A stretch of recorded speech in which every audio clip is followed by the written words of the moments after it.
Arizona State completes a home sweep of the Washington schools, defeating the Huskies today 73-65, a score that may make the game seem a little bit closer than it really was. Welcome to the Devil's Digest Postgame Analysis. My name is Nick Borgia. Alongside me is publisher Hoder Bino, and with the win today, ASU is now 13-3 overall, 4-1 in Pac-12 play, putting them amongst the top teams in the conference. Just an all-around solid win today to get to that mark. Absolutely, Nick. And just to put it in perspective, the 4-1 mark is the best mark for the Sun Devils to open a Pac-12 season since 2007, 2008. Yes, that was one of the James Harden years. So that really puts in perspective that a 4-1 start in Tempe is definitely nothing to take for granted. I think this team really just came into the season with a lot of confidence. Maybe weren't taking all that seriously. Had that early non-conference loss to Texas Southern on the road. But when they had those back-to-back wins following that Texas Southern loss against VCU and against Michigan, I think they did gain some more national attention. And now with a 4-1 mark to begin Pac-12 play, ending the first week of January already with 13 overall wins, this is definitely the team that we thought that we're going to see in the preseason by far. From top to bottom, the best talented team that Bobby Hurley had in Tempe. And obviously, whenever you play Washington and that famous or infamous Syracuse zone defense, it's never easy. So give credit for ASU overcoming somewhat a slow start in the first half to really turn on the burners and then some in the second. So you mentioned that slow first half start, but the offense really did kick in the gear in the second half. And it just seemed like the guys were having fun out there. I mean, Devin Cambridge, Jemiah Neal leading the way, throwing lobs, dunking, step-back threes, you name it. The team just really started firing after that slow first half. Yeah, Devin Cambridge scoring 18 points, a team high. Devin Cambridge, by the way, for those who don't recall, is a transfer from Auburn. Jemiah Neal coming off the bench and putting up one heck of a six-man performance. His first career double-double at Arizona State, 14 points, 10 rebounds, both of them also career highs for Neal. And then you just had overall effort from all the other players. Warren Washington was really flirting with a triple-double, 7 points, 11 rebounds, 3 blocks. Arizona State had 4 blocks on the day. But sure, you just have a zone defense that's really hard to crack in the first half, and we talked about that in the post game, I think, with both Bobby Hurley and Jemiah Neal and Devin Cambridge, that you can watch film until your eyes bleed, but until you actually see it on the floor, that zone defense, it's really, really hard to actually plan for it. And sure, you can make the argument that Arizona State was probably chucking up a lot of 3-point shot attempts in the first half, and the zone defense really does force you to do that.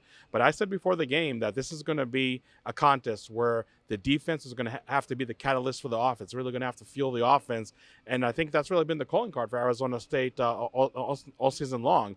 And you look at the numbers. I mean, Arizona State shot 28% in the first half, 54% in the second half. That is quite the turnaround.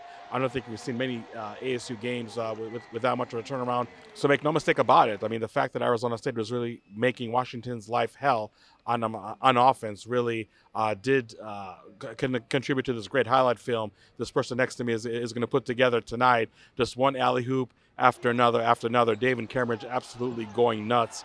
I mean, the hops and the athleticism on that guy are absolutely unbelievable. And not that we needed this win against Washington to actually witness it, but it definitely got highlighted that much more. The game was on ESPN. I'll be shocked if one of his alley hoop dunks don't make it to the top 10 on SportsCenter.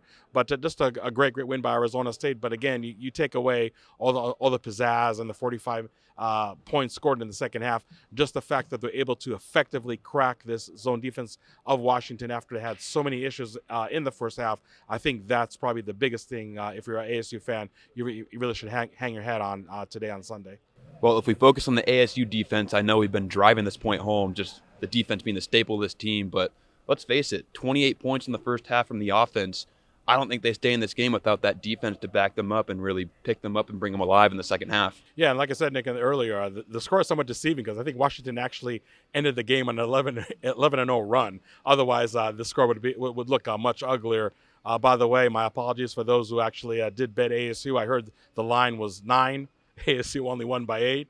But nonetheless, I think that we had a Washington team that really actually played better in the second half than they did in the first half, shooting 32% in the first 20 minutes, 39% in the second half. But sometimes stats can be deceiving. And obviously, all the work that ASU did for most of the second half on defense really made Washington's life hell. Like I said, having 8 blocks, really controlling the boards. I thought that really was the typical ASU defense that we've seen all season long. And I know for people that follow this program for a long time, it almost sounds weird to talk about a Sun Devil squad that their strong defensive effort is absolutely part of their DNA. And we've seen in these first 16 games of the season, when ASU's defense comes to play, they can really almost beat, I think, anybody in the nation, definitely anybody in the conference. And today was just one more example of that. And again, going back to my earlier point, when you have difficulties just playing your set offense against such a stout zone defense, the way to really jumpstart your offense is really to play great on the other end of the court. So you're going to get those steals, you're going to get those blocks, you're going to get those rebounds and miss shots, and you have absolutely an incredible caliber of athletes, by far the best caliber of athletes Bobby Hurley has had in Tempe, and that's how you generate the offense. That's how you gain confidence as a team, and that's how you really demoralize a team like Washington. And let's not forget, we talked about this after the Washington State game, Nick.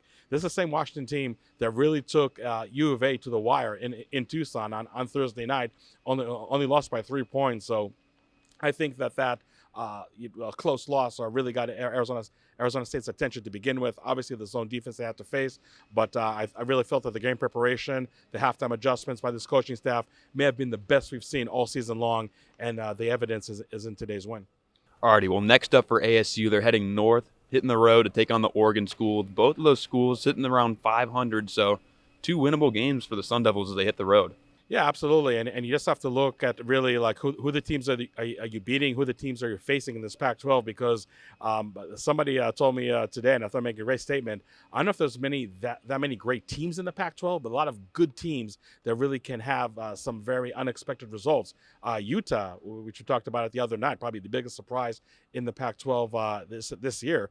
Their first loss in the Pac-12 was at home in Salt Lake City against Oregon. So again, you talk about just a upcoming opponent for Arizona State really grabbing their attention. I think that's something that's definitely going to be front and center. In the scouting report.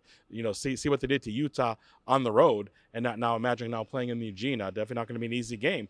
And also, you go back to the Washington State win that ASU had here on Thursday. That same Washington State team, Nick, as we probably all know by now, beat U of A in Tucson by 13. That game was not even close. I mean, a lot of people were really complaining about Washington State draining 11 threes against ASU. Well, guess what? They drained 12 threes against the University of Arizona. So that, I think, really puts in perspective the teams that Arizona State is beating, and really the caliber of competition that really awaits them in the Pac-12 pretty much all season long. But they have that 4-1 start. Confidence is definitely on their side.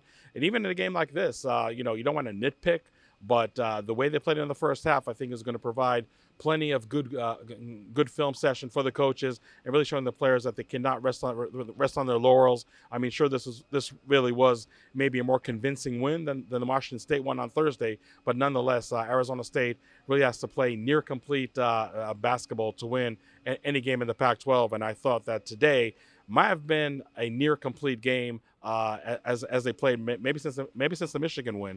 But again, a lot of things to fix, but there are fixable elements. If Arizona State can just continue on the right path, and I really feel that they are. I mean, they're ending this 3-game homestand, 2-1.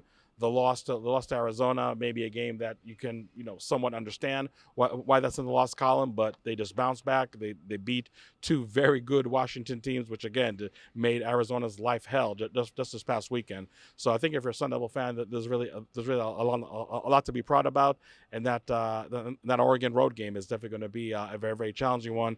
Really curious to see how ASU can respond with all the confidence that they have, and really challenging it in the right direction. All right, well, thank you so much for your insight, Hode. As always, for the best coverage surrounding ASU sports, ASU men's basketball, keep it locked in at DevilsDigest.com.